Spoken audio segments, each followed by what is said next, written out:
All right, today we're going to go through the Module 3 study guide. We're only going to do questions 1 through 5 in this video, and then the other video will be questions 6 through 10. So let's start with question 1. We're going to write the equation for the following graph. Now remember that an equation is y is equal to mx plus b, where m is my slope and b is my y-intercept. So if I'm looking at this, my y-axis, I need to identify where the graph, where this graph function passes through or crosses the y-intercept, which is right here. So b is equal to -4, okay? Now from there, I need to find my slope. So I'm going to identify an additional point on my graph. And for that point, I'm going to use right here. Another point I could use is right here. And the reason why I'm selecting those points is because it crosses through the corner of one of those squares. So on your coordinate plane. All right. So now that I've identified my second point, now from my y-intercept, I'm going to look at how that line moved. So I went up 1, 2, 3. So +3. And then I went over 1, so a +1. So my slope is then equal to 3 over 1, which is just simplified to 3. So to write my equation now in slope-intercept form, I'm going to use my 3, and I'm going to use my -4 and just rewrite the equation. So I end up with y is equal to 3x minus 4. And there you go. That's all you had to do. All right, in question 2, we need to, again, write this equation in slope-intercept form. And slope-intercept form is y equals mx plus b. So our goal here is to rewrite this equation with the y by itself. So there's my y value, and I need to rearrange this equation in order to get the y alone. So if I have the equation x minus 4y is equal to 5, the first thing I'm going to do is move the x. And to move the x, I have to use my inverse operation. So I'm going to subtract x from both sides. So I end up with -4y is equal to a -x plus 5. Now I'm going to divide by the coefficient. So my coefficient to the y is -4. So I'm going to divide by -4, divide by -4, and divide by -4. And then I just need to simplify. So that becomes 1. So y is equal to, well, now I have a -x over 4. Well, I can simplify -1 over -4 to 1/4. So that's going to become 1/4 x. And then I have a +5, and I'm dividing by a -4. So that's going to be a -5/4. So my equation ends up being y is equal to 1/4 x minus 5/4.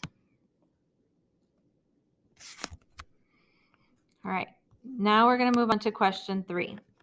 Now question 3 is graphing a linear function. And in this module, we learned how to graph by tables, by intercepts, and by slope-intercept form.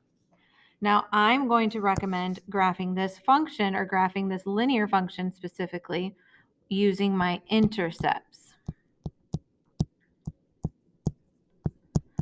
And when I use my intercepts, that means I'm going to plug in 0 for my x and 0 for my y, 2 different times, and find my y-intercept. So let's take a look to see what happens. Okay, so if I'm going to plug in when x is equal to 0, then that's going to be -4 times 0 plus 2y is equal to 12. Well, that means that this goes away and I have 2y is equal to 12. I'm going to divide by 2, and I get y is equal to 6. So if my y value is equal to 6, I'm going to go here on my y-axis and go to 6. And that is the point 0, 6. That is my y-intercept. Okay, remember that's when x is equal to 0. Now I'm going to do the same thing, but now I'm going to set y equal to 0. So if y is equal to 0, I'm going to have negative 4x plus 2 times 0 is equal to 12.